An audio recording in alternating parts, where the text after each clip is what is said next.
হ্যাঁ ভাই, আজকে মেডিকেল ক্যাম্পটা আপনারা যে করলেন কেমন সাড়া পাইলেন? আলহামদুলিল্লাহ, আল্লাহর কাছে লাখো কোটি শুকরিয়া।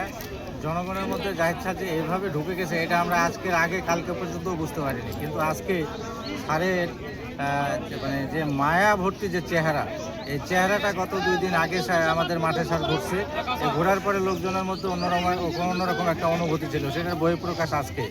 সামান্যতম যার অসুখ এবং বৃহৎ যার অসুখ, যে বড় বড় ডাক্তার কোথায় দেখাবো, মানে ইন্ডিয়া ছাড়া যারা বিশ্বাস করে না তারাও আজকে এখানে ছুটে আসছে স্যারের মানে একান্ত ওই যে স্যার কী বলবো, স্যার তো একটা বিশেষ বড় ডাক্তার, স্যার যে কত বড় মাপের ডাক্তার এটা জনগণ একটু হলেও ভাবতে শিখছে, একটু হলেও বুঝতে শিখছে। এই ভাবনা থেকে আজকে উপস্থিতি, মাশাআল্লাহ উপস্থিতি ভালো ছিল। সারাদিন আমরা সাথে আছি, এখনও আছি, শেষ পর্যন্ত প্রোগ্রাম প্রায় শেষের পথে। মাশাআল্লাহ আমাদের প্রোগ্রাম খুব সুন্দর। আপনারা কি আজকের এই প্রোগ্রামে কোনো অভিযোগ পাইছেন? না, এখন পর্যন্ত কোনো অভিযোগ পাইনি। আমাদের যারা ভুক্তভোগী ছিল তারাও খুব খুশি মনে ওষুধপত্র নিয়ে গেছে, এবং যারা চিকিৎসকগণ ছিল, চিকিৎসকগণ বলছে খুব সুন্দর পরিবেশ, আমরা ইনশাআল্লাহ পরিবেশটা সুন্দর দিতে পারছি। আল্লাহর কাছে লাখ শুকরিয়া।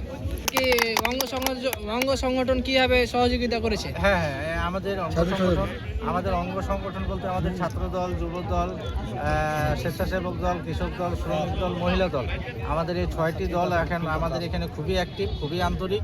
সারাদিন সকাল 8টা থেকে অদ্যাবধি, এখন বাজে প্রায় বিকেল 5টা, অদ্যাবধি আমাদের সাথে যেভাবে শ্রম দিয়েছে এটা আসলে ভাষায় বলা যাবে না, ভাষায় প্রকাশ করা হবে না। ধন্যবাদ সবাইকে।